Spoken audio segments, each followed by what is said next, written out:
I have another repair job. For some reason, when my wife took a command strip off, it took the wall with it. Which is odd because that's usually not supposed to happen, but hey, it occasionally happens. So, let's fix this. Okay, so this isn't a hole per se, but it did rip through the paper. So just painting over this isn't going to look all that great. Okay, so this is what I have. Just some flexible spackle, but you can use whatever brand you like or what's on sale. This doesn't need to be incredibly well thought out here. Okay, so just make sure the surface is clean. We're not doing anything like scraping or making cracks bigger. We're just trying to fill this little void. Like, I'm not going crazy by putting out plastic or tarps or tape or anything. I'm living dangerously.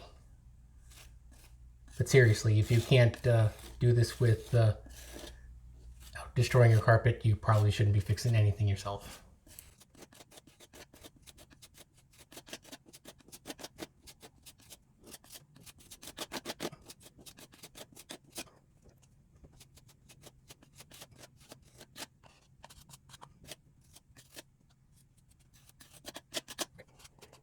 I'm a perfectionist.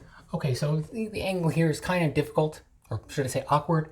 I'd like to be able to go from the top down and from the bottom up. So we can feather my edges in and make sure I'm not pulling away from the edges of the rip. Easier said than done. So I'm going to let this dry for a few minutes, and then I'll show you what we're going to do to eliminate the need to sand. Okay, let this dry for a few minutes, not long. I just got a wet paper towel here, nothing, not soaked or anything. Just gonna clean up the edges, smooth out the any spackle that's on the paint, so we don't get a real flat spot here, because obviously we don't want a flat spot. There we go. That's what the paper towel looks like afterwards. Obviously, since this is in the corner, it's going to be kind of unnoticeable. Especially once we get some paint on there, it's going to essentially disappear. There's no need to recreate the texture for something like this. Like a half an hour has passed. I didn't time it. Just letting it dry. Follow the directions on your spackle. It will tell you how long to wait.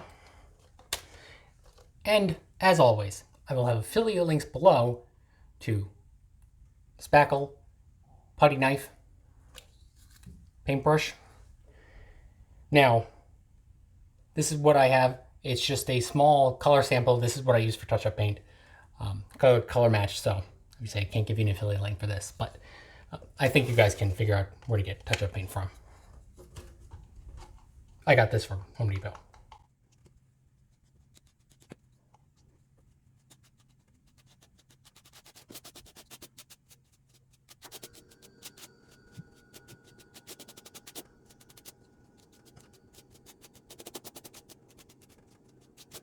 Okay, there we go. Yes, I'm a perfectionist. So you just paint it out, feather the sides out of your patch so it blends in, because regardless of how good your color matching is, paint fades.